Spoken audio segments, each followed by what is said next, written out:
মঙ্গল গ্রহকে ঘিরে মহাকাশ প্রেমী ও গবেষকদের কৌতূহলের শেষ নেই।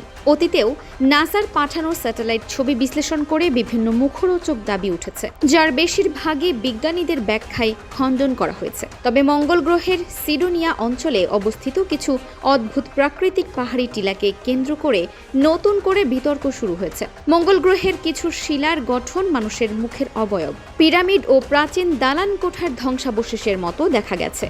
আর তাই অ্যানসিয়েন্ট এলিয়েন্স টিভি সিরিজের বিশ্লেষক জেসন মার্টেল দাবি করেছেন, নাসার অরবিটারের তোলা ছবিতে একটি উঁচু পাহাড়ি এলাকা এবং একটি সমতল অববাহিকার মধ্যে স্পষ্ট সীমানা দেখা গেছে। এটি কোনো প্রাচীন জলাশয়ের তীরের রেখা বা কোস্ট লাইন হতে পারে।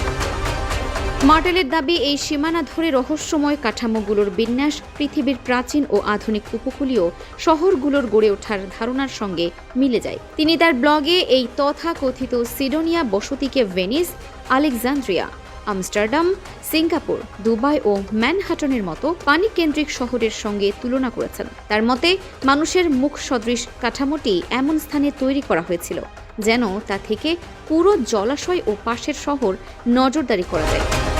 মানুষের সভ্যতায় পানি, বাণিজ্য ও যাতায়াতের সুবিধার্থে নদী বা সাগরের তীরে নগর গড়ে তোলার ইতিহাস থাকলেও মঙ্গলের ক্ষেত্রে এই দাবি সম্পূর্ণ চাক্ষুষ অনুমানের ওপর দাঁড়িয়ে আছে। বিজ্ঞানীরা জানান, সম্পূর্ণ বিষয়টি ভৌগোলিক বিশ্লেষণের বদলে কেবল দৃষ্টিভঙ্গির ওপর ভিত্তি করে করা হয়েছে। অববাহিকার একটি সমতল অংশ থাকা মানেই সেখানে অতীতে সাগর বা হ্রদ ছিল, এমন কোনো তথ্য প্রমাণ করা যায় না। এছাড়া কোনো শিলাখণ্ড দেখে আমাদের মস্তিষ্ক পরিচিত অবয়ব বা মানুষের মুখ খুঁজে পাওয়ার যে প্রবণতা দেখায়, তাকে বিজ্ঞানের ভাষায় প্যারেডোলিয়া বলা হয়।